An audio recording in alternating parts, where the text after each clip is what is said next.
사도신경하심으로 우리의 신앙을 하나님 앞에 고백합니다. 나는 전능하신 아버지 하나님, 천지의 창조주를 믿습니다. 나는 그의 유일하신 아들 우리 주 예수 그리스도를 믿습니다. 그는 성령으로 잉태되어 동정녀 마리아에게서 나시고 본디오 빌라도에게 고난을 받아 십자가에 못 박혀 죽으시고 장사된 지 사흘 만에 죽은 자 가운데서 다시 살아나셨으며 하늘에 오르시어 전능하신 아버지 하나님 우편에 앉아 계시다가 거기로부터 살아있는 자와 죽은 자를 심판하러 오십니다. 나는 성령을 믿으며 거룩한 공교회와 성도의 교제와 죄를 용서받는 것과 몸의 부활과 영생을 믿습니다. 아멘. 찬송가 373장입니다.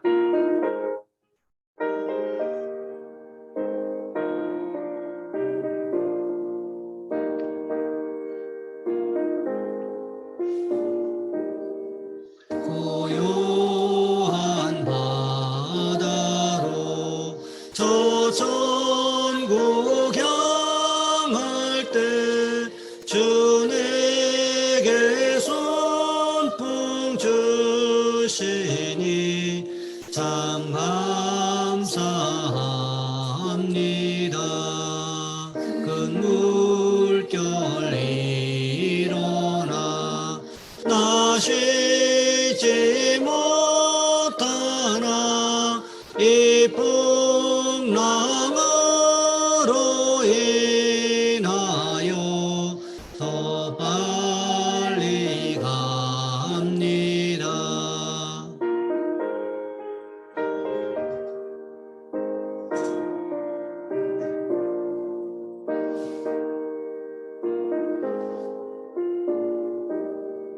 내 걱정 근심을 쉬었게 하시고 내 주여 얻은 영혼을 곧 밝게 하소서.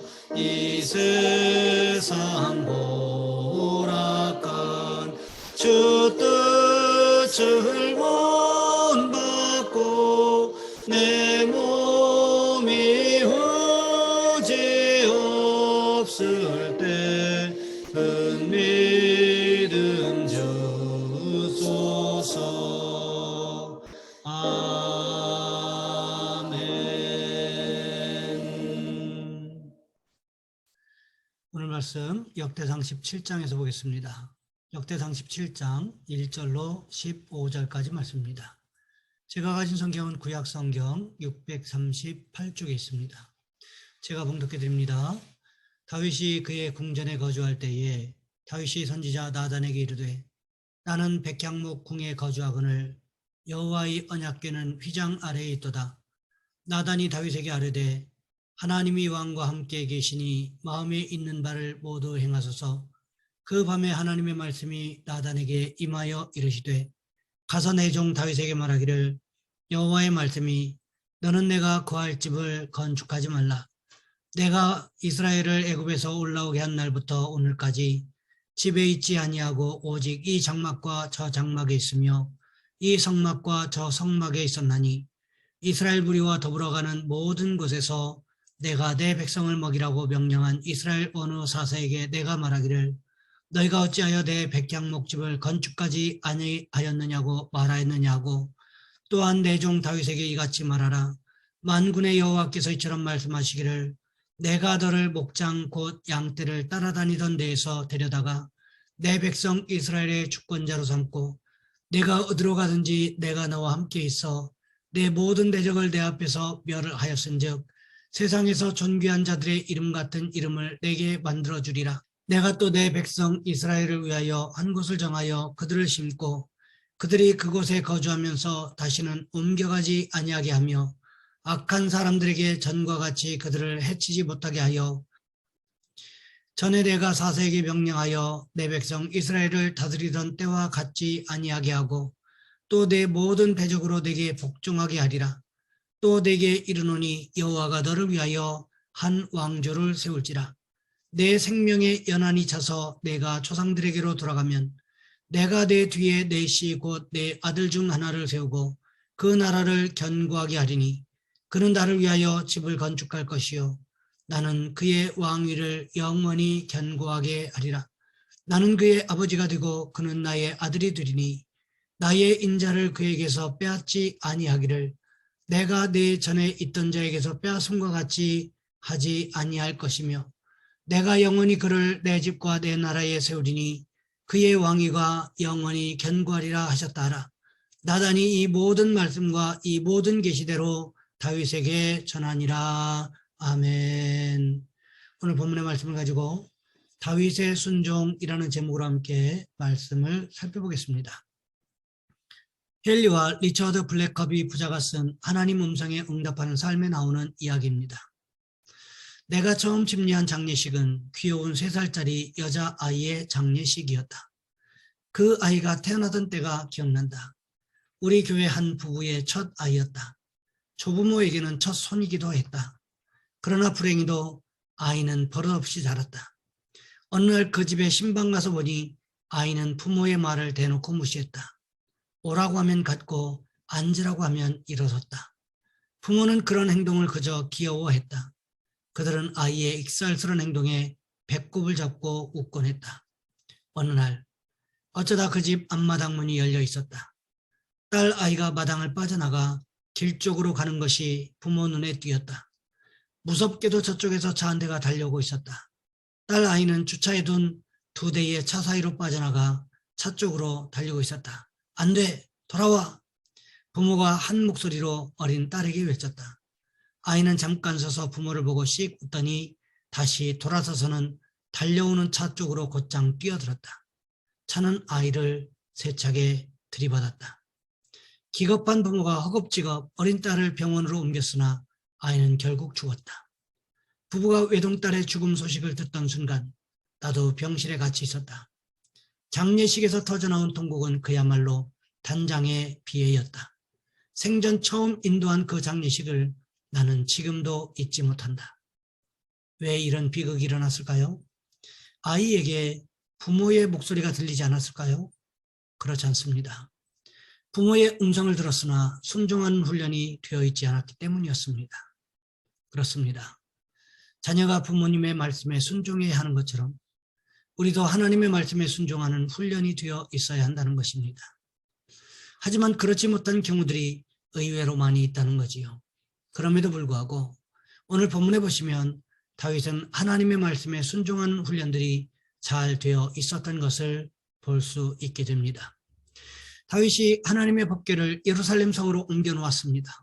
그리고는 매일같이 제사장을 중심으로 찬양대와 악기 연주자를 통하여 하나님 앞에 성대한 예배가 제사가 드려지고 있었습니다. 다윗이 얼마나 기분이 좋았겠습니까? 그런데 이때부터 다윗에게 고민이 생기기 시작했습니다. 오늘 본문 1절 말씀에 보시면 이렇게 기록하고 있습니다. 다윗이 그의 궁전에 거주할 때에 다윗이 선지자 나단에게 이르되 나는 백향목궁에 거주하거늘 여호와의 언약궤는 휘장 아래에 있도다. 다윗의 고민이 무엇이었습니까? 다윗은 하나님의 은혜로 인하여 백향목으로 지어진 궁전에 살고 있었다는 거지요. 반면에 하나님의 언약궤는 어디에 있었습니까?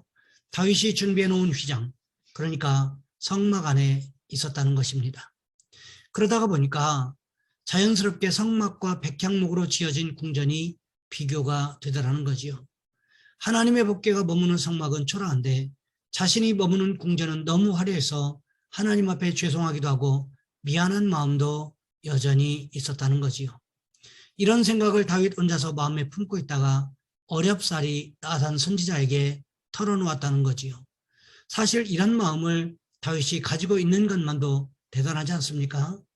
대부분의 많은 사람들은 이런 것조차도 느끼지 못하고 마음속에 품지 못하고 살아가는 경우들이 많이 있다는 거지요. 다윗이 얼마나 하나님 중심의 삶을 살았는가를 알 수 있는 경우라는 거지요. 어렵사리 다윗이 자신의 마음을 나단 선지자에게 꺼내놓았을 때 나단 선지자의 반응이 어땠습니까? 오늘 보면 2절 말씀에 보시면 이렇게 기록하고 있습니다. 나단이 다윗에게 아뢰되 하나님이 왕과 함께 계시니 마음에 있는 바를 모두 행하소서. 한글 성경에서는 이렇게 기록하고 있지만 히브리어 원문 성경은 마음에 있는 바를 모두 행하소서라는 말씀을 먼저 기록하고 있습니다. 그 다음에 왜냐하면 하나님이 왕과 함께 계시기 때문입니다. 이렇게 기록하고 있다는 거지요. 나단 선지자가 보기에도 하나님께서 다윗과 동행하고 계시는 증거가 보였기 때문이었다는 것입니다. 그러니까 나단 선지자가 다윗을 볼 때 다윗이 항상 하나님과 동행하고 있다는 것이 너무나 자연스럽게 보여지고 있었기 때문이었다는 것입니다. 이렇게 하나님과 동행하는 삶을 살다가 성공했던 사람이 또 있었는데 그런 사람 가운데 대표적인 사람이 바로 요셉이었습니다. 창세기 39장 2절과 3절 말씀해 보시면 이렇게 기록하고 있습니다. 여호와께서 요셉과 함께 하심으로 그가 형통한 자가 되어 그의 주인 애굽 사람의 집에 있으니 그의 주인이 여호와께서 그와 함께 하심을 보며 또 여호와께서 그의 범사에 형통하게 하심을 보았더라. 요셉이 애굽 사람 보디발의 집에 종으로 팔려갔습니다. 요셉이 갑자기 사랑받는 아들에서 종으로 신분이 급락했습니다.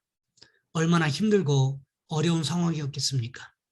하지만 성경은 어떻게 기록하고 있습니까? 여호와께서 요셉과 함께 하셨기 때문에 요셉이 형통한 자가 되었다고 기록하고 있습니다.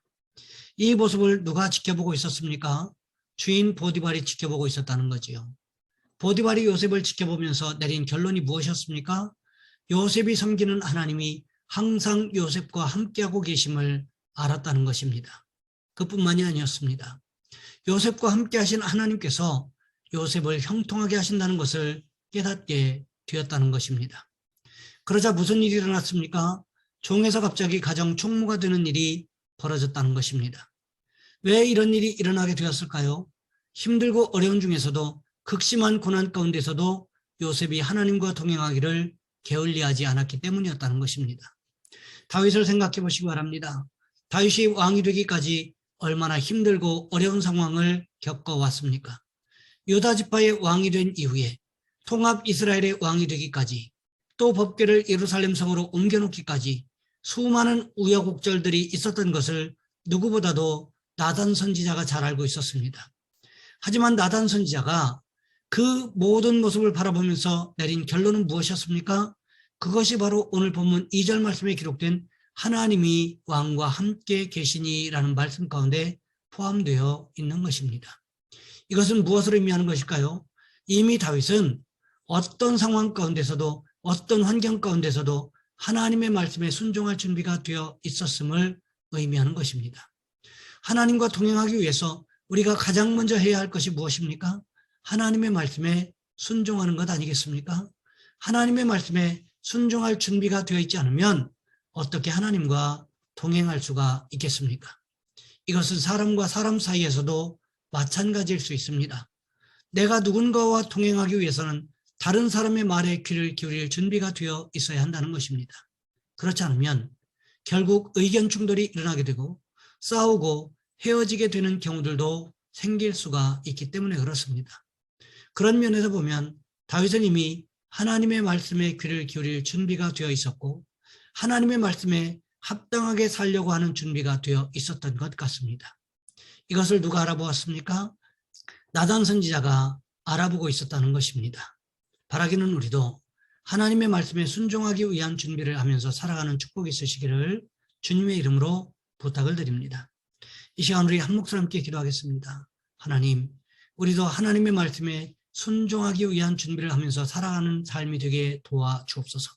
또한 기도하실 것은 우리 교회가 선교하는 선교사님과 교회들을 위하여 이를 위해 기도로 중보하고 물질로 헌신하는 우리 성도들을 위하여 이 시간 우리 주여 한번 간절히 부르신 후에 한 목소리 함께 기도합니다. 주여, 사랑의 하나님, 우리를 도와주시기를 원합니다.